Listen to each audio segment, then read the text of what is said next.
Hello everyone, mga kapitbahay. Tara, mag-exercise muna tayo. Mag-walking dito sa my Remy Field. Bali, ginagawa ko ngayon is 90% walking, 10% running. Ayan, so chill lang. Pag masyadong mabilis, baka mabigla ang katawan, ay mag-collapse tayo dito. Wala pa man ding tutulong. Kasi wala akong friendship na kasama, nagsusulo ako. Sino man ulam ng ulan, no? Sino ba namang ganahang mag-exercise? Pero ito ako ngayon, pa-walking lang muna. Para lang magtagtag ng mga kinain, ng mga nakaraang araw. Grabe. Dami kasi tayong pinuntahan na kainan. Kaya pagpag lang ng tabs. Mga tabs sa katawan. Papawis ng konti. Tapos, kain ng madami. Sarap ng buhay. Kain lang.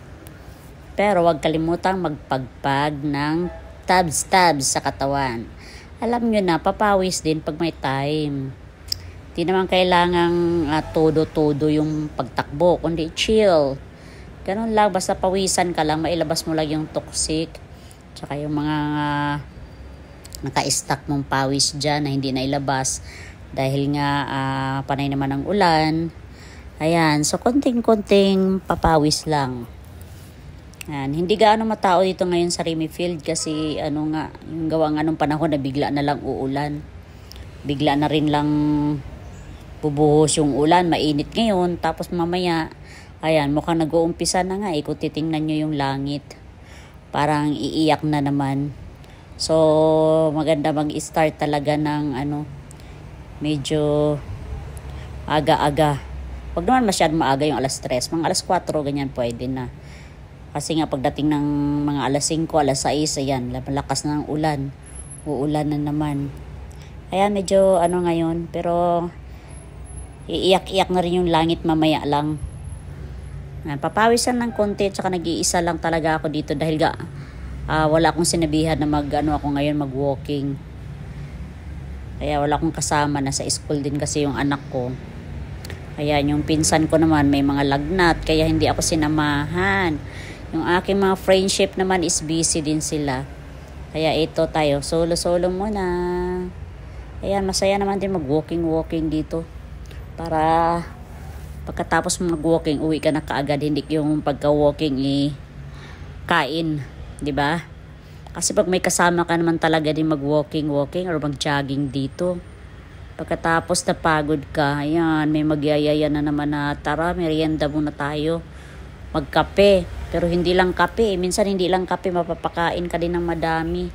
Kaya minsan maganda na rin mag-solo mag-walking. Para wala kang wala ka ng dahilan na kumain pagkatapos ng walking. Tsaka alam mo kasi pag nagkakaedad na tayo, kailangan din talaga natin magpapawis kasi kung ano ng sakit ng nararamdaman sa katawan. Alam mo yon, masakit kasukasuan, masakit ang ulo, masakit ang balakang, masakit ang tuhod. Ayan, so may mga yan kasi, mga sakit na ganyan, kailangan din yan na pinagpapawis, ini-exercise para wala kang maramdaman na ganyan. Yan, dati kasi nagsusumba ako. Ngayon hindi na. Daanin ko na lang sa pa-walking. Tsaka pag may pag may nagyaya ng sumba doon sa sa ibang gym, ayan, nasama din naman ako. Pero hindi nga lang madalas talaga. Kasi nga busy din ako sa trabaho. Alam mo na, pag may trabaho ka, doon muna tayo, unahin natin yung pangkabuhayan showcase. Ayan. So, ito pala, isang ako dito. Isang oras ako na nandito para lang talaga pawisan.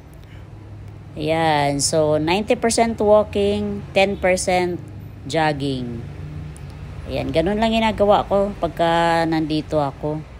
Tsaka nga pala guys, pag pupunta kayo dito, huwag niyong kalimutan magdala ng 20 pesos kasi kanina nakalimutan ko magdala ng 20 pesos. Buti may kasabay ako magbabayad ng registration. Sabi ko wala akong dalang pera Ayan, binayaran na lang niya ako, nilibre na lang ako ni ate girl. Thank you po sa libreng entrance fee.